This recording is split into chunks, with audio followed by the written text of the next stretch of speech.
অনেকদিন ধরে ঠিক হওয়াতে আমরা অবশ্যই ঠিক হচ্ছিল না। তারপরে বৃহস্পতিবার দেখে আমরা কলকাতার দিকে রওনা হলাম। এই প্রথমবার আমি কলকাতা যাচ্ছি, তো আমি এর আগে কখনো যাইনি।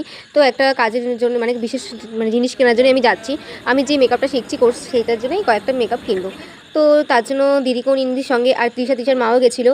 তো আমরা বসে বসে একটু পিকচার নিয়ে নিচ্ছিলাম। আর আমরা খুবই ভালো একটা ট্রেন পেয়েছিলাম, যাতে কেউ ছিল না, পুরো ফাঁকা ট্রেনে আমরা সবাই মিলে বসে বসে যাচ্ছিলাম। তো দেখো ভিউটা কত সুন্দর লাগছে। আমরা তো সকাল সকাল এই প্রথমে এত তাড়াতাড়ি বেরালাম, ট্রেনে উঠলাম। তো 1 ঘন্টা প্রায় ট্রেনে থাকার পরে আমরা শিয়ালদা বসে টসে সুন্দর করে যাচ্ছিলাম। তো আমি বান্ধবী গল্প করতে করতে দেখি অর্ধেক রাস্তা চলেই এসেছি, শিয়ালদা স্টেশন নেমে গেলাম। তো অনেকটা মানে তাড়াতাড়ি পৌঁছে গেছিলাম। তো 1 ঘন্টা প্রায় লেগেছিলো। তো তারপরে ভাবলাম যে দেখো মানে সবাই একটু হাসাহাসি করছিলাম যে এটা কোনো একটা ফানি করে কথা হচ্ছিলো হয়তো। তারপরে বলছিল যে ফোন চুরি হয়ে যাবে, ব্যাগে রেখে দিতে। আমি সেই ভয়তো অনেকক্ষণ ব্যাগে রেখে দিয়েছিলাম। তারপরে একটু ফাঁকে একটু ভিডিও করে নিচ্ছিলাম যে তোমাদের সাথে শেয়ার করবার, প্রথমবার কলকাতায় এসেছি, যদি ভিডিও না করি তাহলে হয়, তাহলে একটা স্মৃতি হয়ে থাকবে যে আমি প্রথমবার কলকাতায় এসেছি। তারপরে আর কি ওখান থেকে আমার বাসে চড়ে তারপরে আমরা নেমে গেলাম ইয়েতে।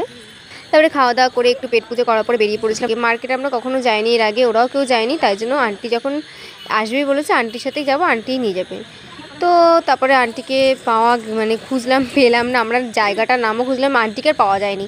আন্টি কোথায় সেটা আমরা নিজেরাও বুঝতে পারছি না। তারপরে বেশি দেরি করব না, মার্কেটের দিকে চলে যেতে হবে, কারণ ওখান থেকে আমার আর তৃষার অনেক কিছু কেনার বাকি আছে। তো সেই সূত্রে আমরা উঠে যাই, লিফটে উঠে থেকে আমরা টুকটুক করতে করতে দোতলায় এসে যেখানে আন্টিকে জিনিসপত্র কিনে সেই দোকানটায় আমরা চলে যাই। সেখানটায় শোরুমে গিয়ে আমরা মানে এই মার্কেটটা অনেক বড়, তো অনেক কিছু পাওয়া যায়। আমাদের সাথে আমি সব কিছু শেয়ার করছি, তোমরা দেখতে থাকো। আমরা দিদিটার ওখানে চলে গেছিলাম। তো দিদিটার এখানটায় অনেক কিছুই ছিল, তো আন্টি এখান থেকে সব কিছু কেনাকাটি করে। তো এইখান থেকেও আমাদেরকেও কিনে দিল। তো তারপরে আমরা কিনেছি, আমরা দেখছিলাম যে কে কী নেবে। তো তৃষাও কিছু নিল, আমিও কিছু নিলাম। তো তারপরে বিল পেমেন্ট করে তো আমার মনটা একটু খুশি খুশি হয়ে গেছে। তো এটা হচ্ছে হক মার্কেট, মানে এটা হচ্ছে তোমার অ্যামিনিয়া হোটেলটা একটু ওখানে গিয়ে পৌরসভাটার পাশেই পুরো।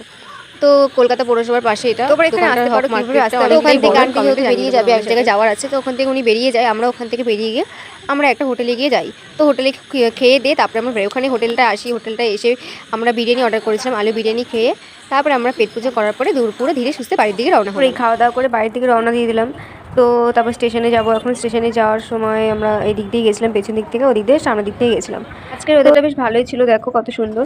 তো তারপরে আর কি ট্রেনে উঠে গেছি। তারপরে ট্রেনে উঠে 1 ঘন্টা পর নেমে তো বাড়ির দিকে পৌঁছে গেছি। তো আজকে ভিডিওটা এইটুকুই। ভালো লাগলে অবশ্যই পাশে থেকেও লাইক কমেন্ট শেয়ার করে দিও। নেক্সট ভিডিও দেখা হচ্ছে, টাটা।